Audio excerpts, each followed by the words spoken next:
I've lived in London for 25 years, and the question I get asked the most is what are the best areas in London to book a hotel? So in this video, I'll be breaking down this massive city by the best areas, sharing why you might want to stay in each particular neighbourhood, and why booking a hotel further out from the centre may not be the great deal you might assume. So let's start by focusing on some general good-to-know tips about staying in the capital. This is the London Tube and Rail map, and anywhere within Zone 1 is excellent for access to the places you'll want to be visiting, as is much of Zone 2. As you head beyond that, the main thing I'd check is that you're close to a station, specifically a line on the Underground.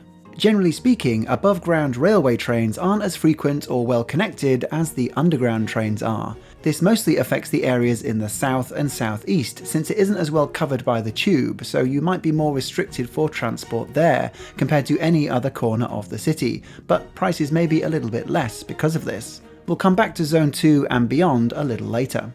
In terms of what you can expect to spend, London is an expensive city, there's no escaping that. So starting on the low end for central London, a hostel with shared bathroom can hover around £50 to £60 a night for 2 people. For the mid-range, it is possible to get a good rated place around the early 100s with a bit of searching, but more easily around £150 a night. But without much effort, especially in central London, you're looking at £200 plus per night, and way beyond that for the high end, which we'll be looking at some of those also. I'll be making a bunch of location suggestions in this video, so I've made a free written PDF version with all areas highlighted and a couple of specific hotel suggestions for each, so hopefully that helps as a cheat sheet after watching. So let's start with those wanting to be super central in the thick of the action. For this, I'd definitely pick Covent Garden, especially anywhere near the Seven Dials roundabout. This area was originally built as a residential zone and then later converted into commercial, so it can feel a tad more homely, even if it's full of tourists nowadays. But if you don't mind that, anywhere near Covent Garden is perfect for shopping, great restaurants, it's super close to all the West End shows, there's a good energy in the air, and it's pretty much dead centre for the places you'd want to explore on foot, which is how London is best experienced. If availability is low in Covent Garden, you could either go west towards Soho. This is obviously great for nightlife and being at the epicenter of the action, so I'd always just check reviews for the hotel's soundproofing. But as a close alternative, I'd be looking northeastwards, one stop down the line towards Holborn Station. Comparatively, it will be a tad more peaceful, with a mix of office space and townhouse hotels, but still obviously with excellent transport, cafes, pubs and walkability to it.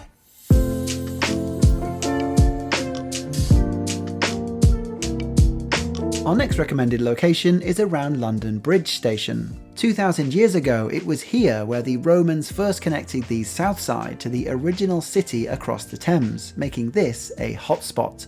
So as a tourist booking a hotel here, it means you have easy access to the old, like Borough Market, the Tower of London, the City of London and Shakespeare's Globe, while still having access to the more recent, the Shard, the Tate Modern and the London Eye. Not only coupled with hundreds of modern restaurants, it also makes for a great morning stroll along the South Bank and Queen's Walk by the Thames. Even as a local, London Bridge is somewhere that we continue to visit and enjoy whenever we return. It is also possible to get away from the crowds if you want to. To the west you've got Southwark, which is tucked away a little bit, but to the east there's Bermondsey Street, which has a really nice local relaxed feel to it. Transport-wise, you're connected to the Jubilee, which is one of the better underground lines to have access to, and it's also a direct train for those landing into Gatwick Airport, which is a nice bonus.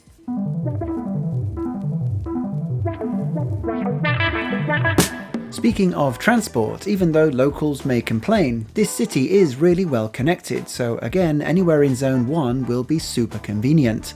But if I had to choose one place for people wanting the best transport links, I'd probably choose Paddington. Since most people fly into Heathrow Airport, the Elizabeth line offers fast, frequent direct trains, so is perfect for those with luggage or kids and you just want to settle as quickly as possible after landing. Even beyond arrival, Paddington gives you direct access to so many stops that you'll likely have on your visit list. In terms of the area around Paddington Station itself, it is a tale of two halves. The south side is serviceable, you probably wouldn't be hanging out here too much, but it is packed with hotels, so you have loads of choice, and Hyde Park isn't too far away either. The north side though, moving towards Warwick Avenue, has much more eye candy. Compared to the south, it is a bit more cut off here, but it is also the start of my favourite walk in all of London, Regent's Canal, which, if you've got the legs for it, is a lovely stroll that takes you past Regent's Park, Camden and King's Cross. So overall, Paddington is really well placed for exploring the top end of central London on foot. Now let's look at some of the more affluent locations in the city, what I'll affectionately be referring to as the posh areas. Home to fancy townhouses, personal shoppers, cocktail bars and top-end hotels. You have a plethora of great locations here, and to be honest, if you can justify the price, you can't really go wrong with anywhere that falls into this category, way beyond those just listed here. So instead, I'll just be sharing the top level differences for what you can expect from some of the most well-known, then I'll finish with my own personal top choice. In the southwest, both Chelsea around Sloane Square Station and Knightsbridge offer a healthy mix of shopping, both high-end and high street. For me, King's Road in Chelsea does feel a little more welcoming, partly helped by its lower story buildings, whereas Knightsbridge is great for the luxury department stores of Harrods and Harvey Nicks, so it depends what you'd want to be surrounded by. I do find that Chelsea has a bit more personality to it though. It is made in Chelsea after all. I mean, no one's watching Made in Knightsbridge, are they? One stop west of Knightsbridge though, and you'll next come into South Kensington, which I always really enjoy visiting. Yes, it gains lots of extra points for being the home of the Natural History, V&A and Science Museum, but despite there being a lot of wealth in this area, its high street feels relatively down to earth. Maybe it's all the wisdom that comes from being the museum capital. But out of all of these in this category, if I was booking, I'd personally choose Mayfair as my prime location. Although Mayfair may be surrounded by loads of high street shopping on Oxford and Regent Street, and have its own high-end Bond Street, the dead centre around Berkeley Square is removed enough to still feel like its own world. To be honest, central Mayfair isn't somewhere that I really know super well, so aimlessly wandering around for this footage was enjoyable in its own right. There is a polish here that is fun to observe and experience, and location-wise, it's so dead centre you could still just walk to Covent Garden if you wanted. It's also slap bang in the middle of Hyde Park, Green Park and St James's Park, so there's an abundance of green space as a bonus.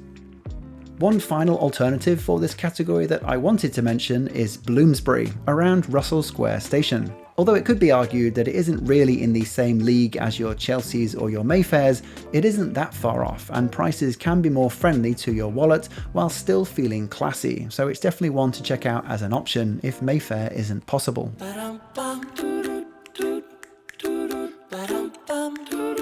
Whilst Notting Hill also technically falls into the previous category, I wanted to talk about it separately since I think it does offer more individuality. I mean, again, it has its own movie for a reason. Notting Hill has some of the prettiest residential streets that you'll come across, and I found the prices here weren't as expensive as I'd have guessed. There is a good mixture of catering to both locals and tourists. Portobello Road Market offers something different each day.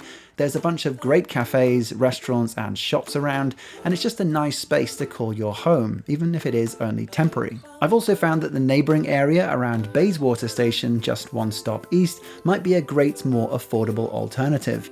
Again, this isn't somewhere that you'll be spending lots of time in, but since it's sandwiched between Notting Hill and Hyde Park, you can have the best of both worlds, and it is a bit of a hotel hotspot, so I found that the competition helps keep the prices in check pretty well.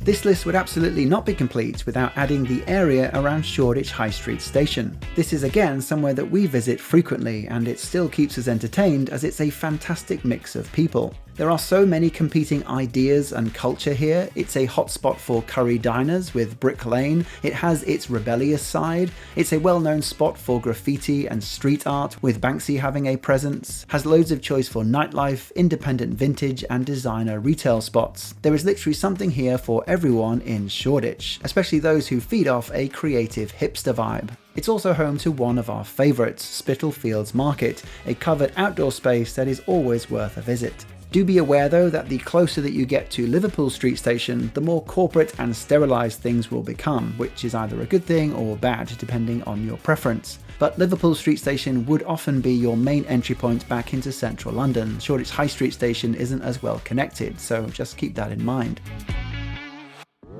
But what about staying a little further out, in Zone 2 and beyond, in order to save some cash? Well, the answer to this is a little nuanced, so here are some pros, cons, and general tips. For the purpose of making this video, I looked at loads of different locations in and around London, from Zone 1 to Zone 6. And the assumption that I had was the further out I went, the cheaper things would become. And yes, sometimes they did, and sometimes they didn't. Ultimately, I came to the conclusion that there isn't some magical Zone 4 half-price wonderland that would ultimately always justify travelling the extra distance. I think there's so much competition in central London that for every good deal that I found further out, I could also find a similar good deal in one of the central areas that we've just gone through. On the plus side though, if you are near a further out underground station in, for example, East Finchley or Leytonstone, your transport into the centre won't be that much of a different experience. It's the same journey, just 20 minutes longer. So if you have found a well-rated hotel further out, and you are making a decent saving, then you are likely onto a winner. If it's an area that you've never heard of, I just advise doing a digital walk via Street View or checking reviews for the location. But assuming that's all good, and again it's near an underground station, it's hard to go wrong. One aspect I've seen on this topic that is a bit of a myth is the perceived extra cost of commuting further out of the city. And that's because over a short stay, the cost difference would be relatively negligible, assuming that the property is a decent enough saving. So I think it's more that you're losing the travel time and not having things right on your doorstep, and only you will know whether that trade-off is worth it. As mentioned, there are no cheap areas in London, at least not with hotels that I would confidently recommend to you with good ratings, but I did find that both Paddington and Bayswater had the most availability for good properties, hovering around the £130 area for 2 people, which I think given the benefits to these locations is pretty good. So in general, my default when looking for a stay in London would still always be definitely see what you can get for your money in the more central locations that we've just gone through, but if that fails, then you can look further out for any station that's connected to one of the main underground lines. For a full written list with specific hotel suggestions for each area covered in this video, check out the link below or QR code on screen. And for more inspiration of what to actually do in London, check out our London playlist for any one of our 25 city guides. As ever, thanks for watching. Suitcase Monkey.